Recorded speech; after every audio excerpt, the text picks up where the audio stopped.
Good morning and welcome back student to Shanti Kunj online classes. बच्चों, आज हमारा चैप्टर है पदार्थ। चैप्टर नंबर है 12 और हमारा पेज नंबर है 66।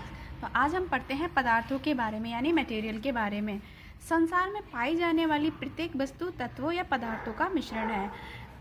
इसीलिए प्रत्येक वह वस्तु पदार्थ है जो स्थान घेरती है तथा जिसमें भार होता है। पदार्थ 3 अवस्थाओं में ठोस, द्रव और गैस में पाया जाता है। परंतु महत्वपूर्ण प्रश्न ये है कि पदार्थ किस वस्तु से बना होता है। तो चलिए हम समझते हैं अणु और परमाणु के बारे में। सभी पदार्थों को अनेक छोटे छोटे कणों में तोड़ा जा सकता है, जिन्हें हम अपनी आंखों से देख नहीं सकते। इन छोटे छोटे कणों को अणु कहते हैं। कहने का अर्थ ये है कि सभी पदार्थ अणुओं से मिलकर बनते हैं और इन अणु अनेक सूक्ष्म कणों से मिलकर बनते हैं, और जो ये सबसे ज़्यादा छोटे सूक्ष्म कण होते हैं उन्हें हम बोलते हैं परमाणु। यानी परमाणु से मिलकर हमारे क्या बनते हैं, अणु बनते हैं। परमाणु किसी पदार्थ में पाए जाने वाला वह सूक्ष्म कण है जो स्वतंत्र अवस्था में कभी भी नहीं रह पाता। कुछ तत्वों के अणुओं में केवल एक परमाणु होता है, परंतु कुछ पदार्थों में 2 या 2 से अधिक परमाणु भी हो सकते हैं। भिन्न भिन्न पदार्थों के अणु भिन्न भिन्न होते हैं, क्योंकि उनमें परमाणुओं का समूह भी विभिन्न होता है। किसी भी पदार्थ के सारे अणु बिल्कुल एक जैसे होते हैं, किंतु दूसरे पदार्थ के अणुओं से भिन्न हो सकते हैं। जैसे चीनी के सभी अणु एक जैसे होते हैं, किंतु वे नमक के अणुओं से पूरी तरह भिन्न हैं। फिर है अणु से संबंधित कुछ महत्वपूर्ण तथ्य। क्या होते हैं? सूक्ष्म होने के कारण अणु को माइक्रोस्कोप द्वारा तो देखा जा सकता है, पर हम अपनी आंखों से डायरेक्टली नहीं देख सकते। अणु स्वतंत्र अवस्था में रह सकते हैं। एक ही पदार्थ के सभी अणुओं में समान गुण होंगे। अणु में पदार्थ के सभी गुण विद्यमान होते हैं। अब आता है तत्व या एलिमेंट। तत्व एक पदार्थ है जिसमें सभी परमाणु समान होते हैं। रासायनिक तत्व को तोड़कर हम नई वस्तु नहीं बना सकते। प्रत्येक तत्व की अपनी अलग विशेषता होती है, क्योंकि प्रत्येक तत्व एक ही प्रकार के परमाणु से निर्मित होता है। जैसे हाइड्रोजन, ऑक्सीजन, सोना, लोहा, ये सभी क्या हैं? तत्व हैं। यौगिक क्या होते हैं और तत्वों से कैसे अलग होते हैं? यौगिक पदार्थ एक से अधिक प्रकार के परमाणुओं से बनते हैं। एक यौगिक के अणु 2 या 2 से अधिक परमाणुओं से मिलकर बनते हैं। जल के प्रत्येक अणु में 2 भिन्न प्रकार के तत्वों के परमाणु मिले होते हैं। नमक एक यौगिक है, क्योंकि नमक का प्रत्येक अणु सोडियम के 2 परमाणुओं एवं क्लोरीन के 1 परमाणु से निर्मित होता है। तो समझ में आया बच्चों, यौगिक क्या होते हैं? यौगिक में 2 अलग अलग तरह के परमाणु मिलकर क्या बनाते हैं? ये एक पदार्थ बनाते हैं, जिसे हम यौगिक कहते हैं। अंतर आणविक स्थान। अंतर आणविक स्थान क्या होता है बच्चों? पदार्थों के बीच में उनके जो अणु होते हैं वो कितने पास हैं, कितने दूर हैं, उस स्थान को हम बोलते हैं अंतर आणविक स्थान। मान लिया जैसे ये हमने 3 अणु लिए हैं किसी पदार्थ के, तो इसमें 2 पास पास में चिपके हुए दिख रहे हैं और एक थोड़ा सा दूर है। तो इनके बीच के ये जो दूरी होती है, इसे ही हम बोलते हैं अंतर आणविक स्थान। किसी पदार्थ के अणु एक दूसरे को छूते हुए चिपके नहीं रहते, उनके बीच में कुछ स्थान होता है जिसे अंतर आणविक स्थान कहते हैं। मतलब ये हमें दिख तो रहे हैं चिपके हुए, लेकिन फिर भी कुछ ना कुछ दूरी होगी इनकी। तो अणु आपस में आकर्षण बल द्वारा बंधे रहते हैं। अणु हमेशा अंतर आणविक स्थान में गति करते रहते हैं। जब चीनी को जल में घोला जाता है तो इसके अणु जल के अणुओं के बीच के खाली स्थान में समा जाते हैं, और चीनी घुलने से जल का आयतन भी नहीं बढ़ता है। इसमें एक क्रिया दी हुई है, इसे आप कर सकते हैं। पदार्थ की अवस्थाएं। पदार्थ 3 अवस्थाओं में होता है, ठोस, द्रव और गैस। पदार्थ की विभिन्न अवस्थाओं में उनके अणुओं की अंतराणविक दूरी भिन्न भिन्न होती है। पहले होते हैं ठोस। ठोस पदार्थ कौन से होते हैं? वो सॉलिड पदार्थ, जिन पदार्थों का आकार और आयतन निश्चित होता है, उन्हें ठोस पदार्थ के नाम से जानते हैं। ठोस पदार्थ की आकृति में तब तक कोई परिवर्तन नहीं होता जब तक कोई बाह्य बल लगाकर उस पर बाह्य बल ना लगाया जाए। ठोस पदार्थ में अणु अत्यधिक पास होते हैं, इस कारण ठोस पदार्थों के बीच आकर्षक बल होता है। यानी इनके बीच में कौन सा बल होता है? आकर्षण बल होता है। तथा अणुओं के मध्य स्थान बहुत कम होता है।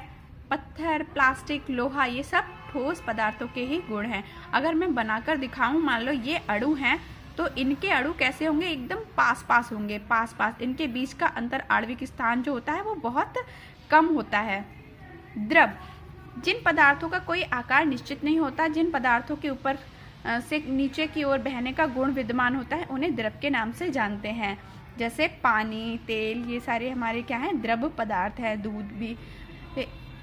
इनका एक गुण ये भी होता है कि जिस बर्तन में रखे जाते हैं उसी का आकार एवं आयतन ग्रहण कर लेते हैं। आपने देखा होगा पानी को अगर हम ग्लास में रखते हैं तो ग्लास की जैसे शेप में आ जाता है, अगर हम थाली में डालेंगे तो थाली जैसा शेप बन जाएगा। तो वो उसका खुद का कोई आकार नहीं होता, जिस बर्तन में रखते हैं उसी का आकार वो ले लेता है। इस अवस्था में अंतर आणविक स्थान तथा ठोस बल ठोस की अपेक्षा कम होता है। मतलब इसमें ठोस की अपेक्षा कम अंतराण्विक स्थान होता है। द्रवों में तरलता का गुण विद्यमान है क्योंकि द्रव के अणु नियमित रूप से गति करते रहते हैं। अगर मैं इसके अणु बनाकर दिखाऊं तो इसके अणु कुछ ऐसे होंगे, मतलब थोड़ा सा इनमें ज़्यादा गैप होता है। गैस, कुछ पदार्थ ऐसे भी होते हैं जिनका आकार व आयतन निश्चित नहीं होता, ये किसी भी दिशा में बहने के लिए शक्ति रखते हैं। हवा तथा जल वाष्प इसी प्रकार के पदार्थ हैं। कैसे?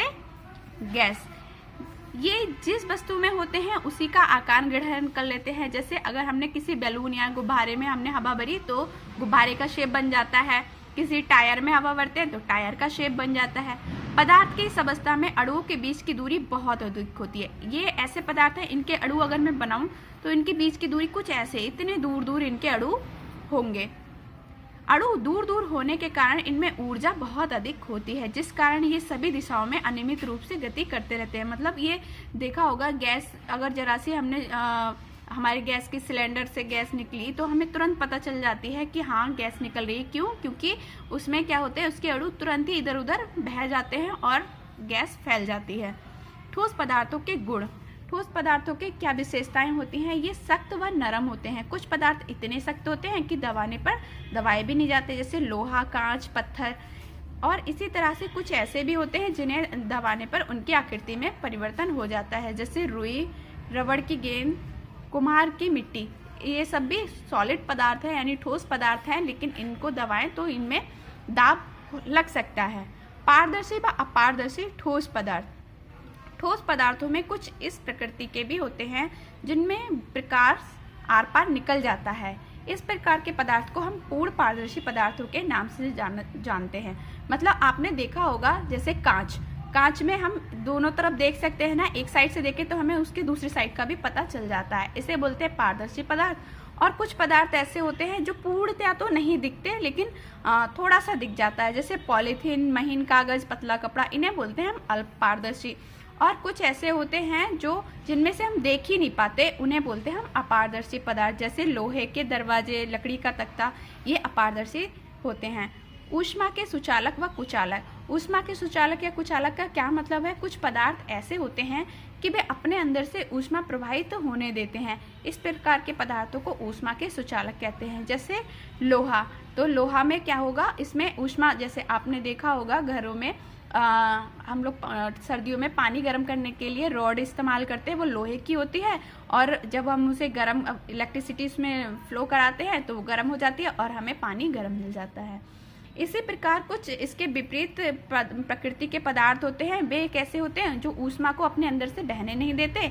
इस प्रकार के पदार्थ को ऊष्मा का कुचालक कहते हैं। जैसे लकड़ी ऊष्मा के सुचालक व कुचालक रूप को सिद्ध करने के लिए एक प्रयोग भी दिखाया गया है।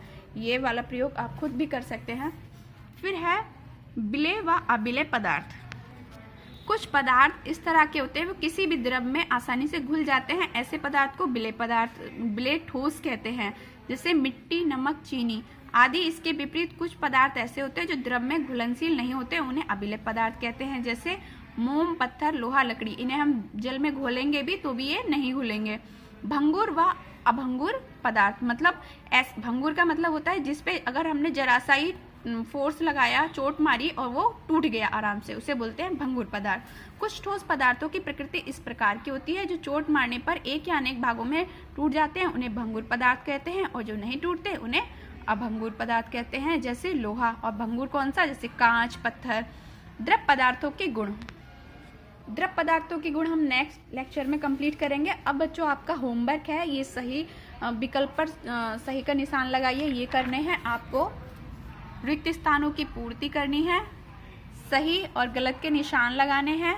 प्रत्येक के 2-2 उदाहरण दीजिए। मैंने 2 लिख दिए हैं, 2 आपको करने हैं। निम्नलिखित पदार्थों प्रश्नों के उत्तर दीजिए।